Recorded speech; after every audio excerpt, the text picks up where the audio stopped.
ਸਤਿ ਸ਼੍ਰੀ ਅਕਾਲ ਜੀ ਸਾਰਿਆਂ ਨੂੰ। ਮੇਰਾ ਨਾਮ ਮਾਨਵੀ ਹੈ ਤੇ ਅਸੀਂ ਦੋ ਭੈਣਾਂ ਤੇ ਇੱਕ ਸਾਡਾ ਭਰਾ ਸੀ। ਕਾਫੀ ਸਾਲਾਂ ਤੋਂ ਮੇਰਾ ਰਿਸ਼ਤਾ ਨਹੀਂ ਹੋ ਪਾ ਰਿਹਾ ਸੀ ਕਿਉਂਕਿ ਮੇਰੇ ਗਲ ਤੇ ਇੱਕ ਨਿਸ਼ਾਨ ਸੀ। ਜੋ ਵੀ ਮੈਨੂੰ ਦੇਖਣ ਆਉਂਦਾ ਸੀ ਉਹ ਮੇਰੇ ਇਸ ਨਿਸ਼ਾਨ ਦੀ ਵਜ੍ਹਾ ਨਾਲ ਮੇਰੇ ਰਿਸ਼ਤੇ ਤੋਂ ਇਨਕਾਰ ਕਰ ਜਾਂਦਾ ਸੀ।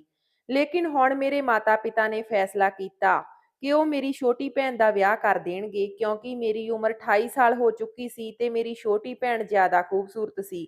ਇਸ ਲਈ ਉਸ ਦੇ ਲਈ ਰਿਸ਼ਤੇ ਆਉਂਦੇ ਰਹਿੰਦੇ ਸੀ। ਮੇਰੇ ਮਾਤਾ-ਪਿਤਾ ਨੂੰ ਲੱਗਦਾ ਸੀ ਕਿ ਕਿਤੇ ਅਜਿਹਾ ਨਾ ਹੋ ਜਾਵੇ, ਵੱਡੀ ਬੇਟੀ ਦੇ ਰਿਸ਼ਤੇ ਦੇ ਚੱਕਰ ਵਿੱਚ ਛੋਟੀ ਬੇਟੀ ਦੇ ਵਿਆਹ ਦੀ ਉਮਰ ਨਿਕਲ ਜਾਵੇ।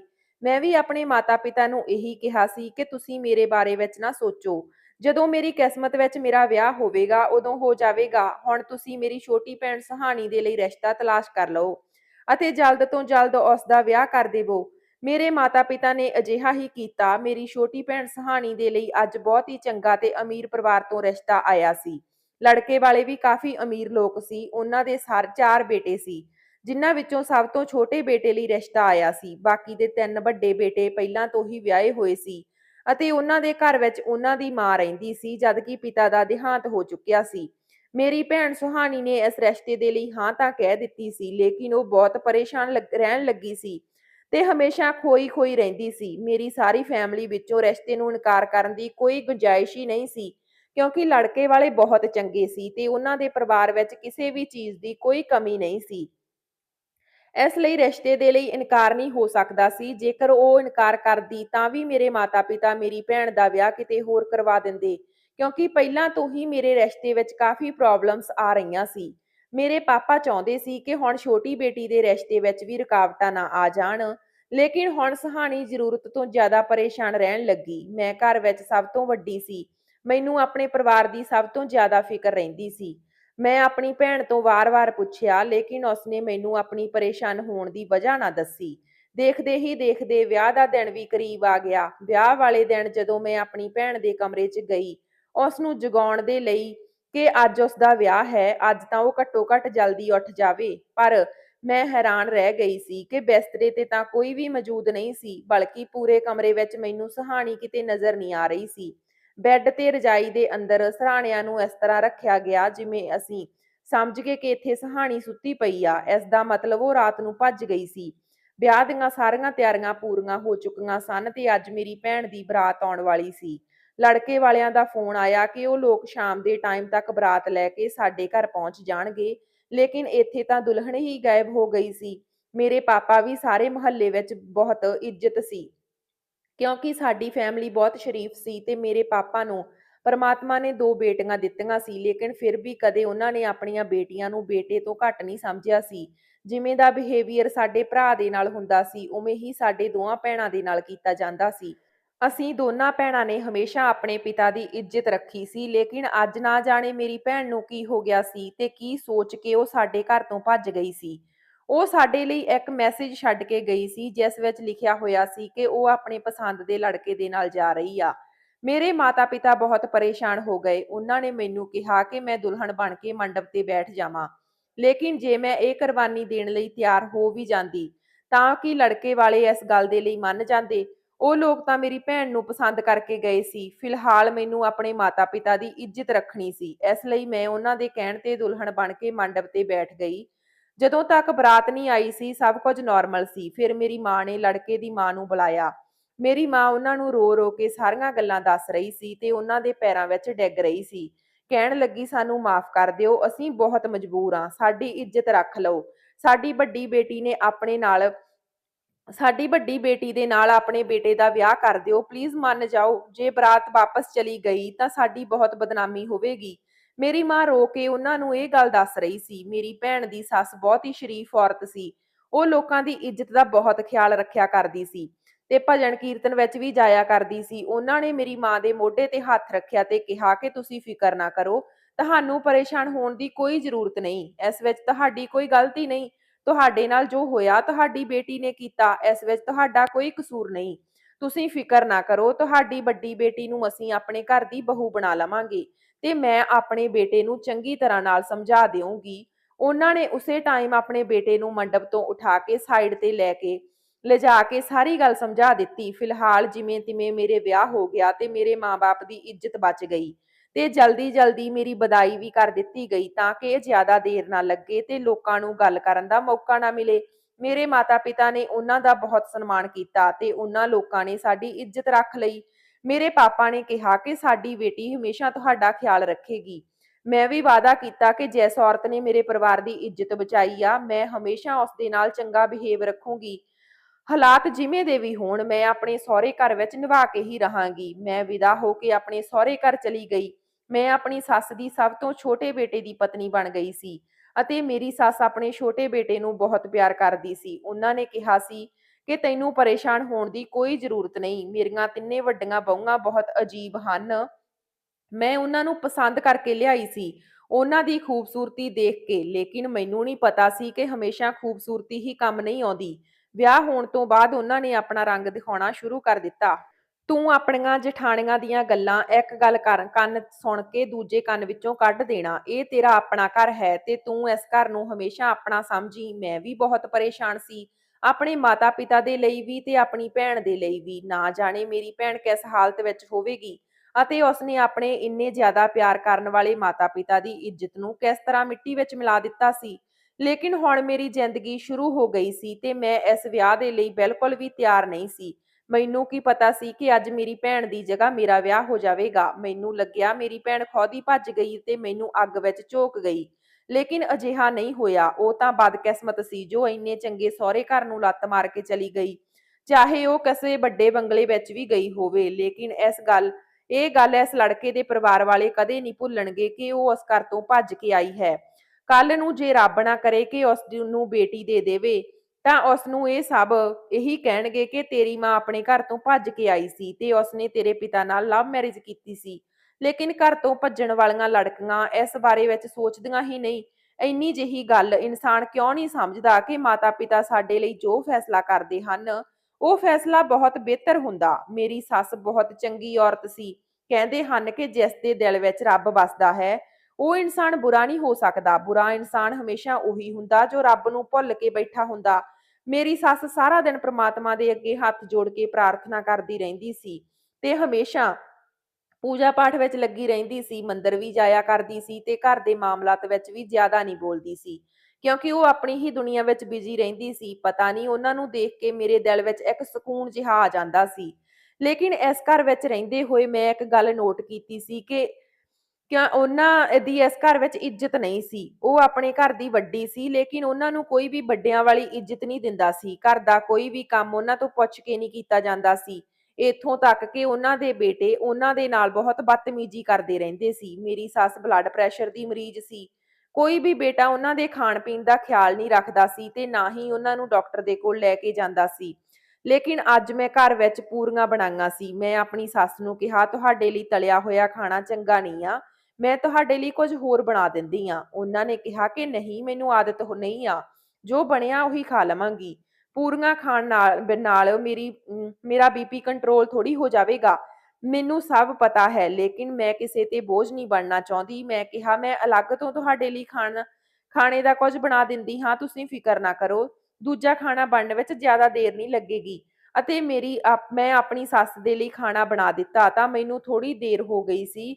ਮੇਰਾ ਪਤੀ ਵੀ ਘਰ ਆ ਚੁੱਕਿਆ ਸੀ। ਉਹ ਕਮਰੇ 'ਚ ਚਲਾ ਗਿਆ, ਲੇਕਿਨ ਮੈਂ ਪਿੱਛੇ ਨਹੀਂ ਗਈ। ਜਦ ਕਿ ਉਸਨੇ ਮੈਨੂੰ ਕਿਹਾ ਸੀ, ਜਿਵੇਂ ਹੀ ਮੈਂ ਘਰ ਆ ਜਾਊਂ ਤਾਂ ਤੂੰ ਮੇਰੇ ਕਮਰੇ ਵਿੱਚ ਆ ਜਾਇਆ ਕਰ। ਮੈਂ ਕਿਹਾ, ਮੈਂ ਤੁਹਾਡੀ ਮਾਂ ਦੇ ਲਈ ਹੀ ਖਾਣਾ ਬਣਾ ਰਹੀ ਸੀ, ਤੁਹਾਨੂੰ ਇੰਨਾ ਗੁੱਸਾ ਕਰਨ ਦੀ ਕੀ ਜ਼ਰੂਰਤ ਆ। ਮੇਰੇ ਪਤੀ ਨੇ ਉਲਟਾ ਮੇਰੇ ਤੇ ਹੀ ਗੁੱਸਾ ਕਰਨਾ ਸ਼ੁਰੂ ਕਰ ਦਿੱਤਾ। ਕਹਿਣ ਲੱਗੇ ਕਿ ਪਿਛਲੇ 1 ਘੰਟੇ ਤੋਂ ਮੈਂ ਘਰ ਆਇਆ ਹੋਇਆ ਹਾਂ, ਤੂੰ ਮੈਨੂੰ ਪਾਣੀ ਦੇ ਲਈ ਵੀ ਨਹੀਂ ਪੁੱਛ ਸਕਦੀ। ਤੈਨੂੰ ਘੱਟ ਤੋਂ ਘੱਟ ਮੇਰਾ ਖਿਆਲ ਤਾਂ ਰੱਖਣਾ ਚਾਹੀਦਾ। ਚਲੋ ਮੇਰੇ ਲਈ ਆ ਕੇ ਖਾਣਾ ਲਿਆਓ। ਮੈਂ ਕਿਹਾ, ਮੈਂ ਤਾਂ ਤੁਹਾਡੀ ਮਾਂ ਦੀ ਸੇਵਾ ਕਰ ਰਹੀ ਸੀ, ਕੁਝ ਗਲਤ ਤਾਂ ਨਹੀਂ ਕਰ ਰਹੀ ਸੀ। ਤੁਹਾਨੂੰ ਤਾਂ ਇਸ ਗੱਲ ਦੀ ਖੁਸ਼ੀ ਹੋਣੀ ਚਾਹੀਦੀ ਆ ਕਿ ਮੇਰੇ ਪਤੀ ਨੇ ਕਿਹਾ ਕਿ ਕੋਈ ਜ਼ਰੂਰਤ ਨਹੀਂ ਮੇਰੀ ਮਾਂ ਦੀ ਸੇਵਾ ਕਰਨ ਦੀ। ਘਰ ਵਿੱਚ 3-3 ਭਾਬੀਆਂ ਹਨ, ਉਹਨਾਂ ਵਿੱਚੋਂ ਇੱਕ ਵੀ ਮਾਂ ਦੀ ਸੇਵਾ ਨਹੀਂ ਕਰਦੀ। ਜੇ ਜ਼ਿੰਮੇਵਾਰੀ ਤੂੰ ਆਪਣੇ ਸਿਰ ਲਵੇਂਗੀ ਤਾਂ ਫਿਰ ਤੈਨੂੰ ਹਮੇਸ਼ਾ ਹੀ ਇਹ ਸਭ ਕੁਝ ਕਰਨਾ ਪਵੇਗਾ। ਤੂੰ ਮੇਰੇ ਹਿੱਸੇ ਦਾ ਟਾਈਮ ਮੇਰੀ ਮਾਂ ਨੂੰ ਦੇਵੇਂਗੀ ਤਾਂ ਮੈਂ ਖੁਸ਼ ਨਹੀਂ ਰਹੂੰਗਾ। ਮੈਂ ਹੈਰਾਨ ਸੀ ਆਪਣੇ ਪਤੀ ਦੀਆਂ ਗੱਲਾਂ ਸੁਣ ਕੇ। ਆਖਰਕਾਰ ਮੇਰੀ ਬੁੱਢੀ ਸੱਸ ਦੀ ਵੀ ਤਾਂ ਕਿਸੇ ਨੂੰ ਸੇਵਾ ਕਰਨੀ ਚਾਹੀਦੀ ਸੀ। ਮੇਰੇ ਪਤੀ ਨੇ ਕਿਹਾ ਕਿ ਤੂੰ ਮੇਰੀ ਮਾਂ ਨੂੰ ਛੱਡ, ਉਹ ਆਪਣਾ ਖਿਆਲ ਖੁਦ ਰੱਖ ਸਕਦੀ ਆ, ਉਹਨਾਂ ਦੇ ਕੋਲ ਬਹੁਤ ਪੈਸਾ। ਮੈਨੂੰ ਇਸ ਗੱਲ ਤੇ ਬਹੁਤ ਅਜੀਬ ਲੱਗਿਆ, ਲੇਕਿਨ ਫਿਰ ਵੀ ਮੈਂ ਆਪਣੀ ਸੱਸ ਦੀ ਸੇਵਾ ਕਰਦੀ ਸੀ, ਕਿਉਂਕਿ ਮੈਂ ਇਹ ਗੱਲ ਨਹੀਂ ਭੁੱਲ ਸਕਦੀ ਸੀ ਕਿ ਇੱਕ ਦਿਨ ਉਹਨਾਂ ਨੇ ਸਾਡੇ ਉੱਤੇ ਬਹੁਤ ਵੱਡਾ ਅਹਿਸਾਨ ਕੀਤਾ ਸੀ। ਉਸ ਟਾਈਮ ਉਹ ਇਨਕਾਰ ਕਰ ਦਿੰਦੀ ਤਾਂ ਸਭ ਲੋਕਾਂ ਦੇ ਸਾਹਮਣੇ ਹੰਗਾਮਾ ਮਚ ਜਾਂਦਾ, ਸਾਡੀ ਇੱਜ਼ਤ ਸਭ ਦੇ ਸਾਹਮਣੇ ਬਰਬਾਦ ਹੋ ਜਾਂਦੀ। ਮੇਰੇ ਸਹੁਰੇ ਘਰ ਦੂਜੇ ਸ਼ਹਿਰ ਸੀ, ਇਸ ਲਈ ਸਾਡੇ ਰਿਸ਼ਤੇਦਾਰ ਜਾਂ ਆਂਢ ਗੁਆਂਢ ਦੇ ਲੋਕ ਵੀ ਮੇਰੀ ਭੈਣ ਦੇ ਬਾਰੇ ਵਿੱਚ ਪਤਾ ਨਹੀਂ ਲਗਾ ਸਕੇ, ਤੇ ਇਹ ਵੀ ਨਹੀਂ ਪਤਾ ਸੀ ਕਿ ਆਪਣੀ ਭੈਣ ਦੀ ਜਗ੍ਹਾ ਵਿਦਾ ਹੋ ਕੇ ਮੈਂ ਆਈ ਹਾਂ। ਉਹ ਤਾਂ ਇਹੀ ਸਮਝ ਰਹੇ ਸੀ ਕਿ ਮੇਰੀ ਭੈਣ ਵਿਦਾ ਹੋ ਕੇ ਗਈ ਆ ਤੇ ਮੈਂ ਆਪਣੀ ਜੌਬ ਦੇ ਸਿਲਸਿਲੇ ਵਿੱਚ ਦੂਜੇ ਸ਼ਹਿਰ ਚਲੀ ਗਈ ਆ।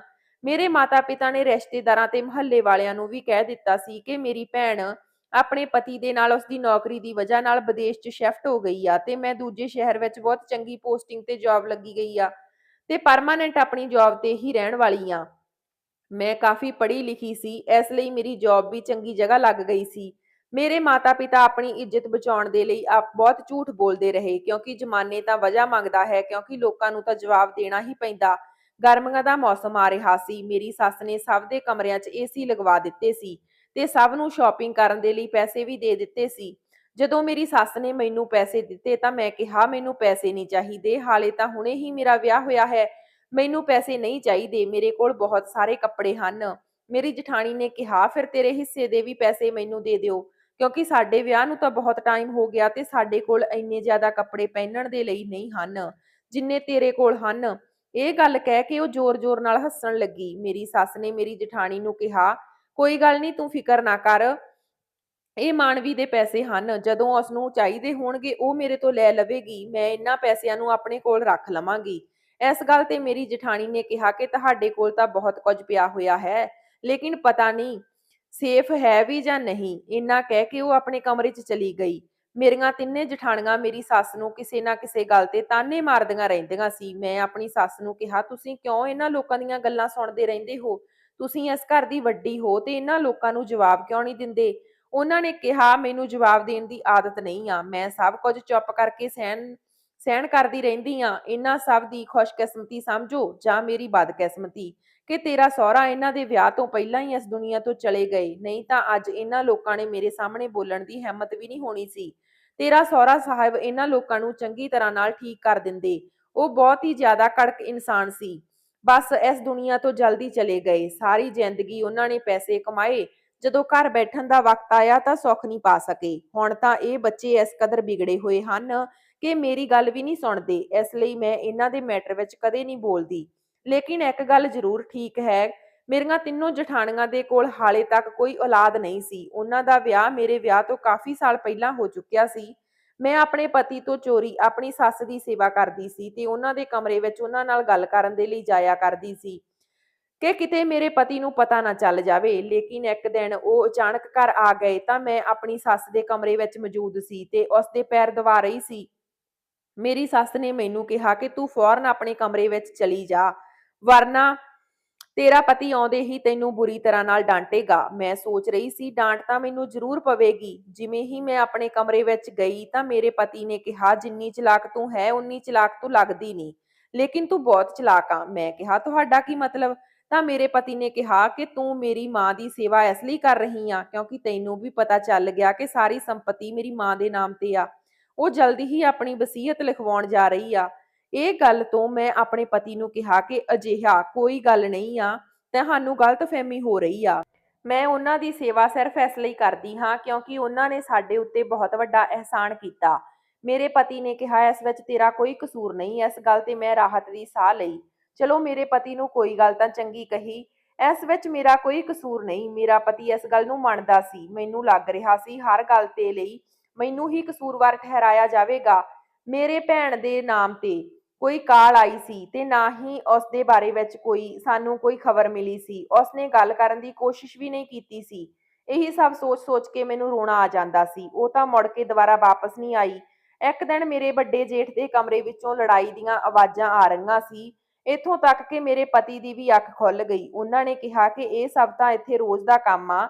ਅਗਲੇ ਦਿਨ ਚਾਰੇ ਭੈਣ ਭਰਾ ਬੈਠੇ ਸਨ ਤੇ ਮੈਨੂੰ ਸਭ ਲੋਕਾਂ ਦੇ ਲਈ ਜੂਸ ਬਣਾਉਣ ਦੇ ਲਈ ਕਿਹਾ ਗਿਆ। ਮੈਂ ਸਭ ਲੋਕਾਂ ਦੇ ਲਈ ਜੂਸ ਲੈ ਕੇ ਗਈ।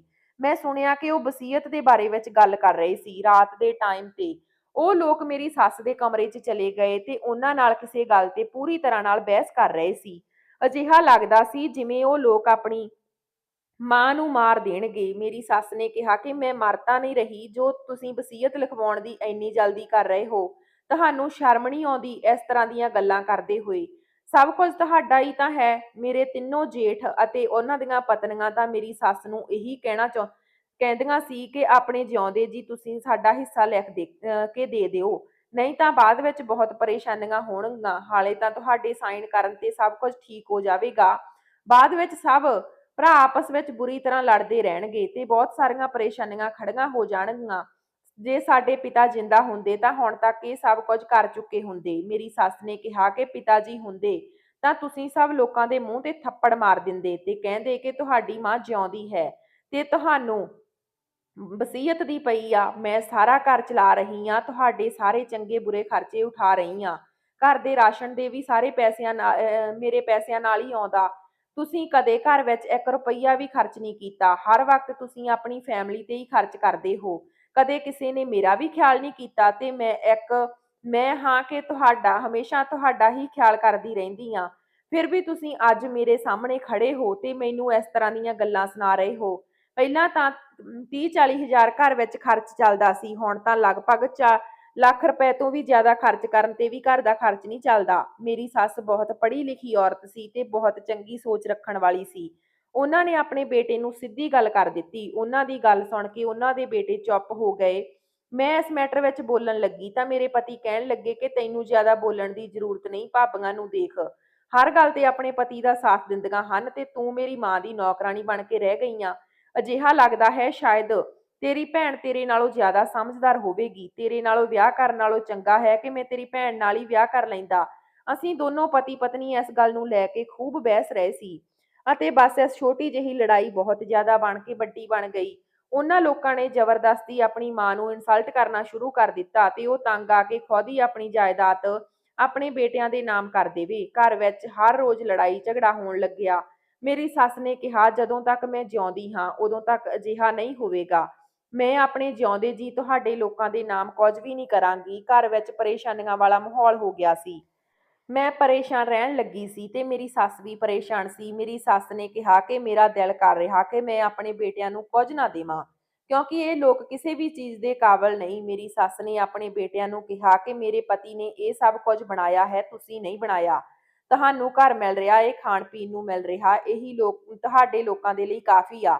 ਇਸ ਵਿੱਚ ਹੀ ਤੁਹਾਨੂੰ ਖੁਸ਼ ਹੋ ਜਾਣਾ ਚਾਹੀਦਾ। ਮੇਰੀ ਸੱਸ ਨੇ ਆਪਣੀਆਂ ਬੇਟਿਆਂ ਨੂੰ ਇੱਥੋਂ ਤੱਕ ਵੀ ਕਹਿ ਦਿੱਤਾ ਕਿ ਦਿਲ ਤਾਂ ਕਰਦਾ ਮੈਂ ਆਪਣੀ ਸਾਰੀ ਜਾਇਦਾਦ ਗਰੀਬਾਂ ਨੂੰ ਦਾਨ ਕਰ ਦੇਵਾਂ ਅਤੇ ਸਕੂਨ ਨਾਲ ਮਰ ਜਾਵਾਂ। ਮੇਰੀ ਸੱਸ ਬਹੁਤ ਜ਼ਿਆਦਾ ਪਰੇਸ਼ਾਨ ਰਹਿੰਦੀ ਸੀ ਤੇ ਇਨਸਾਨ ਆਪਣੀ ਔਲਾਦ ਦੇ ਲਈ ਕਿੰਨੀਆਂ ਪਰੇਸ਼ਾਨੀਆਂ ਝੇਲਦਾ ਹੈ ਤੇ ਆਪਣੇ ਬੱਚੇ ਨੂੰ ਕਿੰਨੀਆਂ ਤਕਲੀਫਾਂ ਨਾਲ ਪੈਦਾ ਕਰਦਾ, ਇਸ ਦੇ ਬਾਅਦ ਵੀ ਤਕਲੀਫ ਉਠਾਉਂਦਾ ਹੈ ਜਦੋਂ ਤੱਕ ਜਿਉਂਦਾ ਰਹਿੰਦਾ।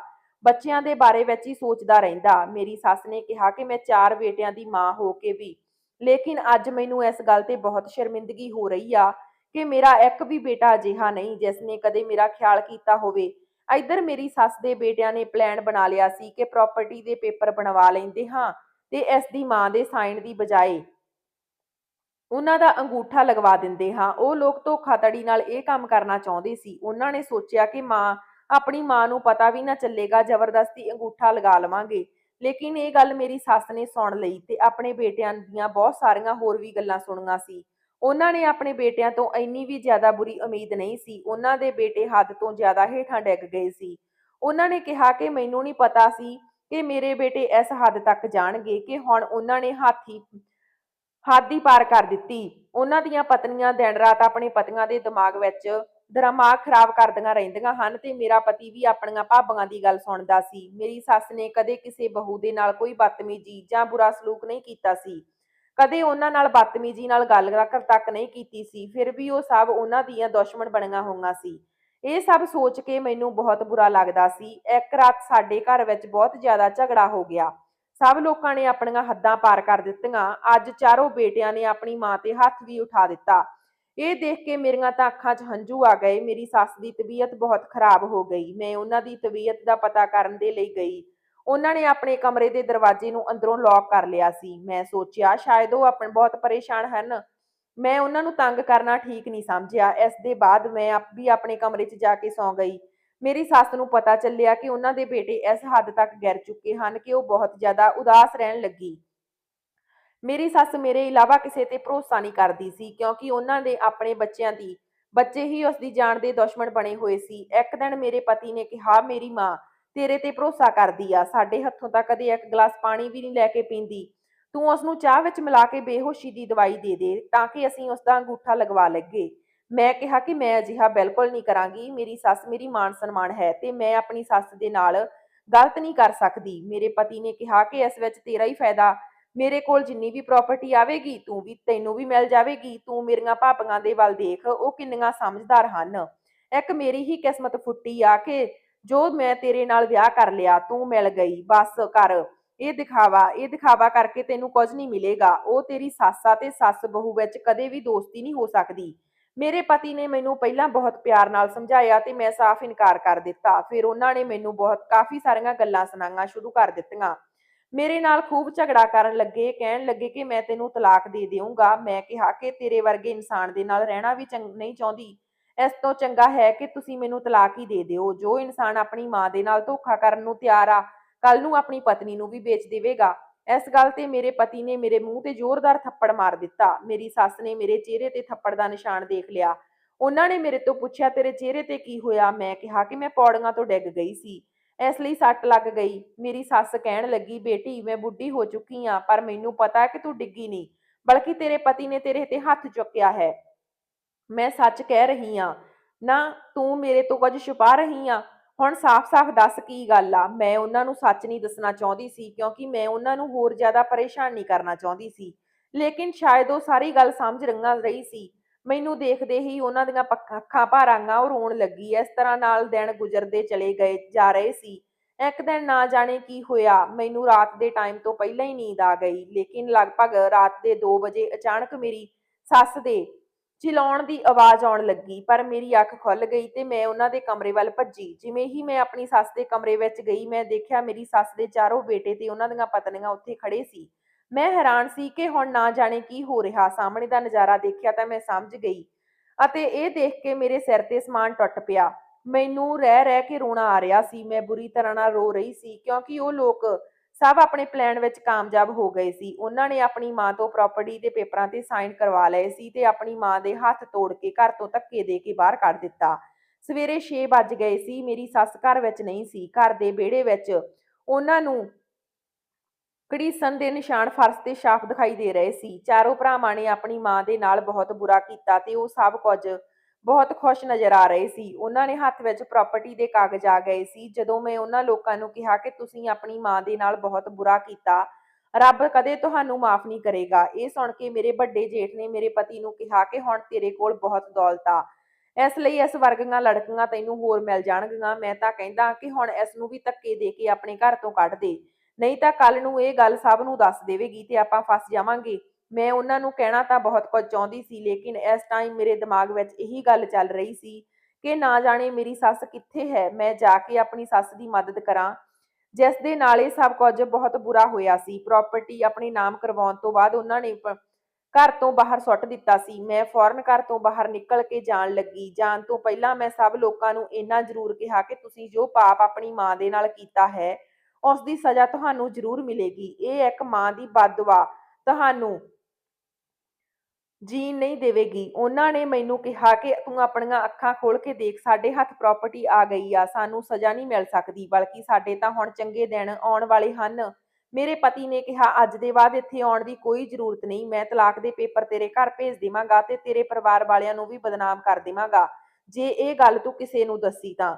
ਇਹ ਗੱਲ ਸੁਣ ਕੇ ਮੇਰੀਆਂ ਅੱਖਾਂ 'ਚ ਹੰਝੂ ਆ ਗਏ। ਮੈਂ ਫੌਰਨ ਉਸ ਘਰ ਤੋਂ ਬਾਹਰ ਨਿਕਲ ਕੇ ਆ ਗਈ ਤੇ ਆਪਣੀ ਸੱਸ ਨੂੰ ਲੱਭਣ ਲੱਗੀ। ਲੇਕਿਨ ਜਿਵੇਂ ਹੀ ਮੈਂ ਘਰ ਦੇ ਬਾਹਰ ਕਦਮ ਰੱਖਿਆ, ਮੈਂ ਆਪਣੇ ਦੋਵੇਂ ਹੱਥ ਕੰਨਾਂ ਤੇ ਰੱਖ ਲਏ, ਕਿਉਂਕਿ ਸਾਡੇ ਘਰ ਵਿੱਚ ਅਚਾਨਕ ਬਲਾਸਟ ਹੋ ਗਿਆ ਸੀ। ਸ਼ਾਇਦ ਸਾਡੇ ਘਰ ਦਾ ਸਿਲੰਡਰ ਫਟ ਗਿਆ ਸੀ। ਘਰ ਵਿੱਚ ਬੁਰੀ ਤਰ੍ਹਾਂ ਨਾਲ ਅੱਗ ਲੱਗ ਗਈ ਸੀ। ਉੱਥੇ ਬਹੁਤ ਜ਼ਿਆਦਾ ਲੋਕਾਂ ਦੀ ਭੀੜ ਇਕੱਠੀ ਹੋ ਗਈ। ਫਾਇਰ ਬ੍ਰਿਗੇਡ ਨੂੰ ਵੀ ਬੁਲਾਇਆ ਗਿਆ। ਘਰ ਬੁਰੀ ਤਰ੍ਹਾਂ ਨਾਲ ਜਲ ਕੇ ਰਾਖ ਹੋ ਗਿਆ। ਮੈਂ ਇੰਨੀ ਖਤਰਨਾਕ ਅੱਗ ਪਹਿਲਾਂ ਕਦੇ ਨਹੀਂ ਦੇਖੀ ਸੀ। ਇੱਥੋਂ ਤੱਕ ਕਿ ਮੈਂ ਕਾਫੀ ਦੂਰ ਚਲੀ ਗਈ ਸੀ। ਥੋੜੀ ਦੇਰ ਬਾਅਦ ਇੰਨਾ ਜ਼ੋਰਦਾਰ ਧਮਾਕਾ ਸਾਡੇ ਘਰ ਤੋਂ ਬਾਹਰ ਹੋਇਆ। ਸਾਡੇ ਘਰ ਤੇ ਹੋਇਆ ਕਿ ਮੈਂ ਆਪਣੇ ਕੰਨਾਂ ਨੂੰ ਬੰਦ ਕਰ ਲਿਆ। ਇਸ ਹਾਦਸੇ ਦੀ ਵਜ੍ਹਾ ਹੋਰ ਵੀ ਕਾਫੀ ਘਰਾਂ ਨੂੰ ਨੁਕਸਾਨ ਪਹੁੰਚਿਆ ਸੀ, ਲੇਕਿਨ ਮੇਰੇ ਸਹੁਰੇ ਘਰ ਤਾਂ ਬੁਰੀ ਤਰ੍ਹਾਂ ਨਾਲ ਬਰਬਾਦ ਹੋ ਗਿਆ ਸੀ। ਜਦੋਂ ਮੈਂ ਇਹ ਸਭ ਕੁਝ ਦੇਖਿਆ ਤਾਂ ਮੈਂ ਹੈਰਾਨ ਰਹਿ ਗਈ। ਉਸ ਦੇ ਬਾਅਦ ਮੇਰੀ ਨਜ਼ਰ ਅਸਮਾਨ ਦੇ ਵੱਲ ਚਲੀ ਗਈ ਕਿ ਇਹ ਉਹਨਾਂ ਲੋਕਾਂ ਨੂੰ ਸਜ਼ਾ ਮਿਲੀ ਆ, ਕਿਉਂਕਿ ਘਰ ਨੂੰ ਦੇਖ ਕੇ ਜੋ ਅਜਿਹਾ ਲੱਗ ਰਿਹਾ ਸੀ ਕੋਈ ਵੀ ਜਿਉਂਦਾ ਨਹੀਂ ਬਚਿਆ ਹੋਵੇਗਾ। ਸ਼ਾਇਦ ਮੇਰੀ ਜ਼ਿੰਦਗੀ ਲਿਖੀ ਹੋਈ ਸੀ, ਤਾਂ ਹੀ ਮੈਂ ਫੌਰਨ ਉਸ ਘਰ ਤੋਂ ਬਾਹਰ ਨਿਕਲ ਆਈ। ਮੈਂ ਆਪਣੀ ਸੱਸ ਨੂੰ ਲੱਭ ਲਿਆ ਤੇ ਉਸ ਨੂੰ ਹਸਪਤਾਲ ਵਿੱਚ ਐਡਮਿਟ ਕਰਵਾ ਦਿੱਤਾ। ਉਸ ਦਾ ਟ੍ਰੀਟਮੈਂਟ ਕਰਵਾਉਣ ਕੁਝ ਦਿਨਾਂ ਬਾਅਦ ਮੇਰੀ ਸੱਸ ਦਾ ਹੱਥ ਵੀ ਠੀਕ ਹੋ ਗਿਆ ਤੇ ਪਤਾ ਚੱਲਿਆ ਕਿ ਉਹਨਾਂ ਤਿੰਨਾਂ ਬੇਟੇ, ਵੱਡੇ ਬੇਟੇ ਇਸ ਦੁਨੀਆ ਤੋਂ ਜਾ ਚੁੱਕੇ ਹਨ ਤੇ ਤਿੰਨੇ ਬਹੂਆਂ ਵੀ ਬੁਰੀ ਤਰ੍ਹਾਂ ਨਾਲ ਜਲ ਗਈਆਂ ਹਨ। ਉਹ ਵੀ ਇਸ ਦੁਨੀਆ 'ਚ ਨਹੀਂ ਰਹੀਆਂ। ਲੇਕਿਨ ਉਹਨਾਂ ਦਾ ਸਭ ਤੋਂ ਛੋਟਾ ਬੇਟਾ ਜੋ ਮੇਰਾ ਪਤੀ ਸੀ, ਉਸ ਦੀ ਹਾਲਤ ਸੀਰੀਅਸ ਸੀ ਤੇ ਉਹ ਹਸਪਤਾਲ ਵਿੱਚ ਐਡਮਿਟ ਸੀ। ਉਹ ਜਿਉਂਦਾ ਤਾਂ ਸੀ ਪਰ ਬੋਲ ਨਹੀਂ ਪਾ ਰਿਹਾ ਸੀ। ਇਹ ਖਬਰ ਮੈਂ ਆਪਣੀ ਸੱਸ ਨੂੰ ਦੱਸੀ ਤਾਂ ਉਹ ਚੁੱਪ ਹੋ ਗਈ। ਅਜਿਹਾ ਲੱਗਦਾ ਸੀ ਕਿ ਉਹ ਕੋਮਾ 'ਚ ਚਲੀ ਗਈ ਆ ਜਾਂ ਉਸ ਨੂੰ ਸਮਝ ਨਹੀਂ ਆ ਰਿਹਾ ਕਿ ਮੈਂ ਕੀ ਕਰਾਂ। ਲੇਕਿਨ ਕੁਝ ਦਿਨਾਂ ਬਾਅਦ ਖਬਰ ਆਈ ਕਿ ਇਲਾਜ ਦੇ ਦੌਰਾਨ ਮੇਰੇ ਪਤੀ ਨੂੰ ਵੀ ਇਸ ਦੁਨੀਆ ਤੋਂ ਚਲਾ ਗਿਆ। ਹੁਣ ਅਸੀਂ ਸੱਸ ਬਹੂ ਇਕੱਲੀਆਂ ਹੀ ਬਚੀਆਂ ਸੀ। ਕਾਫੀ ਦਿਨਾਂ ਦੇ ਇਲਾਜ ਦੇ ਬਾਅਦ ਮੇਰੀ ਸੱਸ ਬਿਲਕੁਲ ਠੀਕ ਹੋ ਗਈ। ਹੁਣ ਮੈਂ ਆਪਣੀ ਸੱਸ ਦੇ ਨਾਲ ਇੱਕ ਕਮਰੇ 'ਚ ਰਹਿੰਦੀ ਹਾਂ। ਜਦੋਂ ਪਹਿਲਾਂ ਉਹਨਾਂ ਨੇ ਜੋ ਪਹਿਲਾਂ ਉਹਨਾਂ ਨੇ ਇਹ ਕਿਰਾਏ ਤੇ ਦਿੱਤਾ ਹੋਇਆ ਸੀ। ਮੈਂ ਹੁਣ ਜੌਬ ਕਰਦੀ ਹਾਂ ਤੇ ਆਪਣਾ ਤੇ ਆਪਣੀ ਸੱਸ ਦਾ ਬਹੁਤ ਖਿਆਲ ਰੱਖਦੀ ਹਾਂ। ਮੇਰੀ ਸੱਸ ਵੀ ਮੇਰਾ ਆਪਣੀਆਂ ਬੇਟੀਆਂ ਦੀ ਤਰ੍ਹਾਂ ਖਿਆਲ ਰੱਖਦੀ ਆ। ਉਹਨਾਂ ਦੇ ਬੇਟਿਆਂ ਨੇ ਤਾਂ ਲਾਲਚ ਦੀ ਹੱਦ ਹੀ ਪਾਰ ਕਰ ਦਿੱਤੀ ਸੀ, ਲੇਕਿਨ ਉਹਨਾਂ ਸਭ ਨੂੰ ਉਹਨਾਂ ਦੇ ਕੀਤੇ ਦੀ ਸਜ਼ਾ ਮਿਲ ਗਈ। ਰੱਬ ਨੇ ਉਹਨਾਂ ਨੂੰ ਇਸ ਦੁਨੀਆ ਵਿੱਚ ਹੀ ਸਜ਼ਾ ਦੇ ਦਿੱਤੀ ਸੀ ਤੇ ਇਸ ਹਾਦਸੇ ਤੋਂ ਬਾਅਦ ਕਾਫੀ ਲੋਕਾਂ ਨੂੰ ਇਹ ਗੱਲ ਪਤਾ ਚੱਲੀ ਕਿ ਕਿਸੇ ਮਾਂ ਦਾ ਦਿਲ ਦਿਖਾਉਣ ਦੀ ਬਹੁਤ ਵੱਡੀ ਸਜ਼ਾ ਹੁੰਦੀ ਆ। ਇਸ ਲਈ ਕਦੇ ਵੀ ਆਪਣੀ ਮਾਂ ਦਾ ਦਿਲ ਨਹੀਂ ਦਿਖਾਉਣਾ ਚਾਹੀਦਾ।